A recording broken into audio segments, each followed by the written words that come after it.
తిరిగి BCN news కి స్వాగతం. పశ్చిమ గోదావరి జిల్లా మొగల్తూరులో ఎంఆర్పీఎస్ 31వ ఆవిర్భావ దినోత్సవ వేడుకలను ఘనంగా నిర్వహించారు. ఎంఆర్పీఎస్ జిల్లా అధ్యక్షుడు కోడెల్లి వెంకట్రావు ఆధ్వర్యంలో నిర్వహించిన కార్యక్రమంలో మొగల్తూరు మండల జడ్పీటీసీ తిరుమాని బాపూజీ, రాష్ట ఎంబీసీ మాజీ చైర్మన్ పెండ్ర వీరన్న, మొగల్తూరు గ్రామ సర్పంచ్ పడవల మేరీ సత్యనారాయణలు ముఖ్య అతిథులుగా పాల్గొన్నారు. కార్యక్రమంలో భాగంగా తొలుతగా ఆవిర్భావ దినోత్సవ కేకును కట్ చేసి తదుపరి వృద్ధ మహిళలకు దుస్తులు, బియ్యం పంపిణీ చేశారు. ఈ కార్యక్రమంలో జిల్లా ఎంఆర్పీఎస్ నాయకులు, నర్సాపురం, మొగల్తూరు మండలంలోని నాయకులు పాల్గొన్నారు.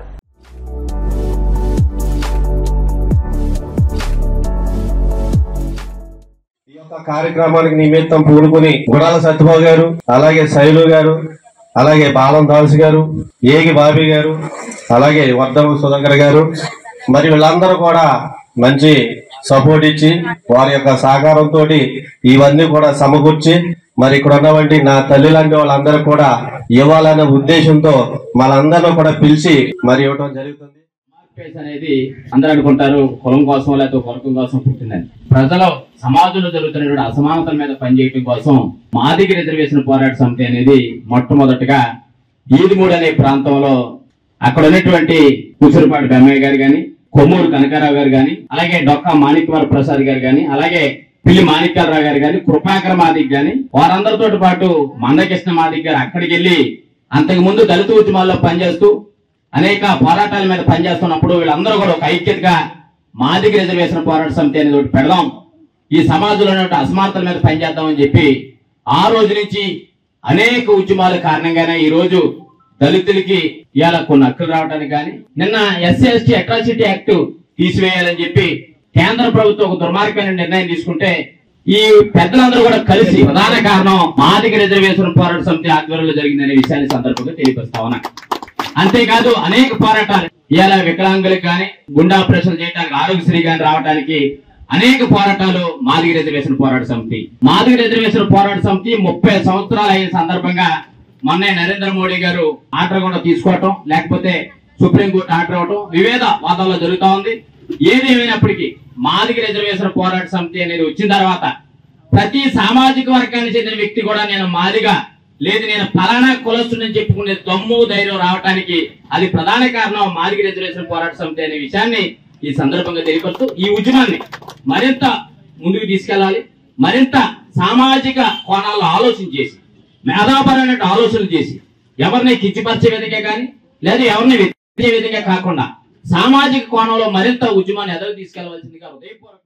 ఈ నెల 11న తాడేపల్లిగూడెం పురదేవత బల్సులమ్మ అమ్మవారిని శాకంబరీ దేవిగా విశేష అలంకరణ చేసే భారీ కార్యక్రమ ఆహ్వాన పత్రికను ప్రభుత్వ విప్ ఎమ్మెల్యే బొలిశెట్టి శ్రీనివాస్ ఆవిష్కరించారు. బల్సులమ్మ గుడి ఉత్సవ కమిటీ ప్రతినిధి శ్రీరంగం అంజుబాబు ఆధ్వర్యంలో కమిటీ సభ్యులు ఎమ్మెల్యే నివాసానికి వెళ్లి ఆయనతో ఆహ్వాన పత్రిక లోగోను ఆవిష్కరింపజేశారు. ఈ కార్యక్రమంలో ఆలయ ఉత్సవ కమిటీ సభ్యులు నీలం సురేష్, పట్నాల రాంపండు, దాట్ల జగన్నాథరాజు, వాడపల్లి సుబ్బరాజు, రమణ తదితరులు పాల్గొన్నారు.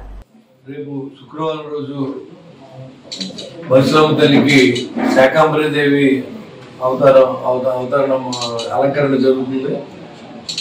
ఆషాఢమాస సందర్భంగా ఈ కార్యక్రమాన్ని ఎంతో భక్తిశ్రద్ధలతో చేసి కమిటీ సభ్యులు, ప్రెసిడెంట్ శ్రీరంగం అంజీ గారు, మరి కమిటీ మెంబర్స్, పట్టణ ప్రజలు అందరూ కలిసి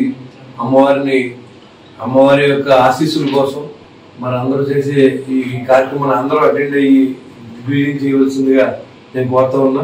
మరి జాతర కార్యక్రమం ఈ రోజు నుంచి మనం ఏర్పాట్లు జరుగుతూ ఉన్నాయి, అందరూ సహకరించండి. వచ్చే సంవత్సరం మరి జాతర కార్యక్రమం ఏర్పాటు చేసాం. మరి గడిచిన 2014 సంవత్సరం 15 సంవత్సరాల్లో మనం జాతర చేసుకున్నాం.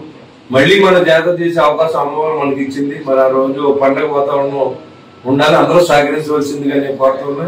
ఈ కార్యక్రమానికి 11వ తారీఖు జరిగి ఈ కార్యక్రమానికి భారీ అన్నదాన కార్యక్రమం కూడా ఏర్పాటు చేశారు. భక్తులందరూ అందరూ వచ్చి దిగ్విజయం చేయవలసిందిగా నేను కోరుతున్నాను. ఆర్టీసీ బస్టాండ్లో టెండర్ వేసిన వారికే గదులు కేటాయించాలని, బస్టాండ్ ఆవరణలో మౌలిక వస్తువులు కల్పించాలని కోరుతూ సిపిఎం పార్టీ కడప నగర కమిటీ ఆధ్వర్యంలో కడప ఆర్టీసీ ఆర్ఎం కార్యాలయం ఎదుట ధర్నా నిర్వహించారు. ఈ సందర్భంగా సిపిఎం కడప నగర కార్యదర్శి రామ్మోహన్ మాట్లాడుతూ కడప ఆర్టీసీ బస్టాండ్ ఆవరణంలో వర్షం వస్తే డ్రైనేజీ నీరంతా బస్టాండ్ చుట్టూ నిలుస్తుండటంతో ప్రయాణికులు తీవ్ర ఇబ్బందులకు గురవుతున్నారని తెలిపారు. ఆర్టీసీ బస్టాండ్ కాంప్లెక్స్ లో టెండర్లు వేసి 6 నెలలు అవుతున్నా గదులు చూపెట్టడంలో ఆర్టీసీ ఉన్నతాధికారులు తీవ్ర నిర్లక్ష్యం చేస్తున్నారన్నారు. ఇప్పటికైనా ఆర్టీసీ ఉన్నతాధికారులు జోక్యం చేసుకుని రూములను ఆయా టెండర్దారులకు దక్కేలా చర్యలు చేపట్టాలని కోరారు. ఆ 3 టెండర్లకు సంబంధించినటువంటి అమౌంట్ ఏమో డబ్బులు తీసుకున్నారు. డబ్బులు తీసుకున్న తర్వాత నిర్దిష్ట గడువులోగా అగ్రిమెంట్ కూడా చేశారు. చేసుకున్న అగ్రిమెంట్ ప్రకారం ఆ రూములో ఆ టెండర్దారులకు అప్పచెప్పి దాని ద్వారా నెల నెల బాడీలు వసూలు చేసేటువంటి సాంప్రదాయం కొనసాగుతూ ఉంది. కానీ దుర్మార్గమైన 2024 సెప్టెంబర్లో టెండర్ వేశారు. ఇప్పటి వరకు అమౌంట్ ఏదైతే ఉందో డిపాజిట్ ఆ మొత్తం ఆర్టీసీ యాజమాన్యం దగ్గరే ఉంది. సాధారణంగా టెండర్ రద్దు చేసేటప్పుడు లేకపోతే టెండర్లో ఉన్నటువంటి బాడీలు చెల్లించాలనే కారణం ఏదైనా చూపిస్తే అందుకు సంబంధించినటువంటి నోటీసు దుకాణదారులకు ఇవ్వాలి. కానీ నోటీస్ ఇవ్వట్లేదు. దాంతోపాటు ఆ అమౌంట్ ఏదైతే డిపాజిట్ చేశారో డిపాజిట్ సొమ్ము తిరిగి ఆ దుకాణదారుల యజమానికి ఇవ్వట్లేదు. ఈ రెండు చేయకుండా ఆర్టీసీ యాజమాన్యం తీవ్రమైన నిర్లక్ష్యం చేస్తా ఉంది. సంబంధిత సమస్య మీద ఈడిగాన్ని కలిస్తే చేస్తాం పరిశీలిస్తామని చెప్పి చెప్తారు తప్ప ఇప్పటి వరకు దాన్ని నిర్దిష్టంగా సమస్యను పరిష్కరించడం ప్రయత్నం ఆర్టీసీ యాజమాన్యం చేయలేదు. అందుకోసం మేము అడుగుతున్నాం, ఈ ఉమ్మడి కడప జిల్లాలో ఉన్నటువంటి ఆర్టీసీ బస్ స్టాండ్లో ఇంత పెద్ద ఎత్తున మహిళలకి ముగ్గురికి అన్యాయం జరుగుతూ ఉంటే ఆ సమస్యను పరిష్కరించడంలో ఆర్టీసీ యాజమాన్యం తీవ్ర నిర్లక్ష్యం చేస్తూ ఉంటే ఈ జిల్లాకు సంబంధించినటువంటి వ్యక్తి మంత్రిగా ఉంటున్నారు. ఆ మంత్రి తక్షణమే జోక్యం చేసుకుని ఈ సమస్యను పరిష్కరించే ప్రయత్నం చేయాలి. నూతన టెండర్ను రద్దు చేయాలి.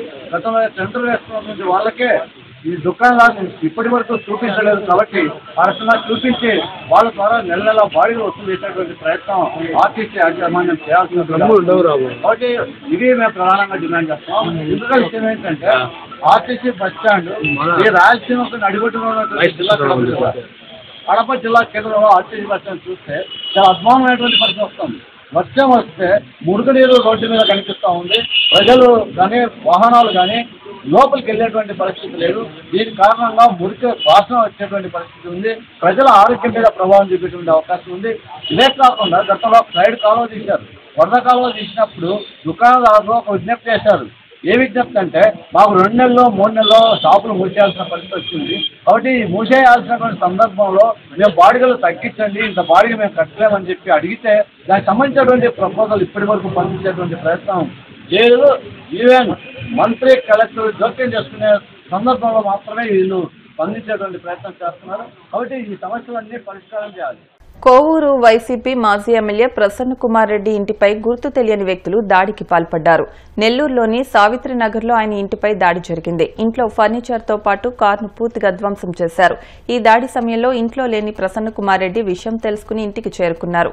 మరోవైపు దాడి గురించి తెలిసిన వెంటనే వైసీపీ కార్యకర్తలు సైతం మాజీ ఎమ్మెల్యే ప్రసన్న కుమార్ ఇంటికి భారీగా తరలివచ్చారు.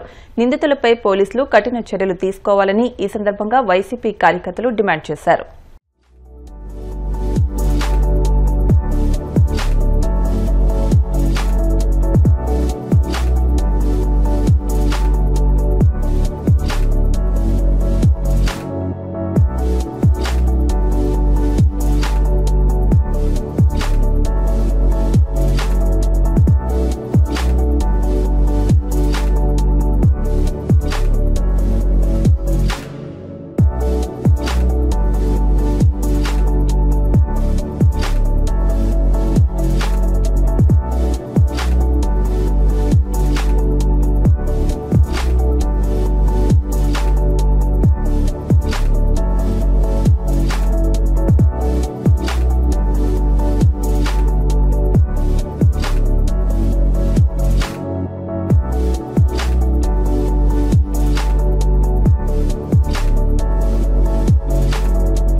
వార్తలు ముగించే ముందు ముఖ్యాంశాలు మరొకసారి.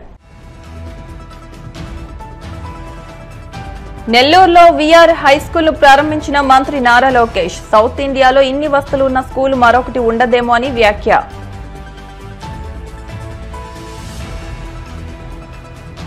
దివంగత ముఖ్యమంత్రి వైఎస్ రాజశేఖర రెడ్డి 76వ జయంతి సందర్భంగా ఇడుపులపైలో జగన్ నివాళి. కుటుంబంతో కలిసి ప్రత్యేక ప్రార్థనలు. వైఎస్ఆర్ ఆర్కిటెక్చర్ వర్సిటీ విద్యార్థుల ఆందోళనకు షర్మిల మద్దతు. గత వైసీపీ ప్రస్తుత కూటమి ప్రభుత్వాల నిర్లక్ష్యమే కారణమని ఆరోపణ.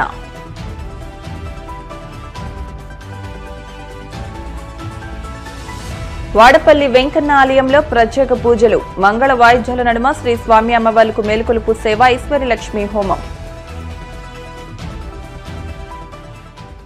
ఈ వార్తలు ఇంతటితో సమాప్తం.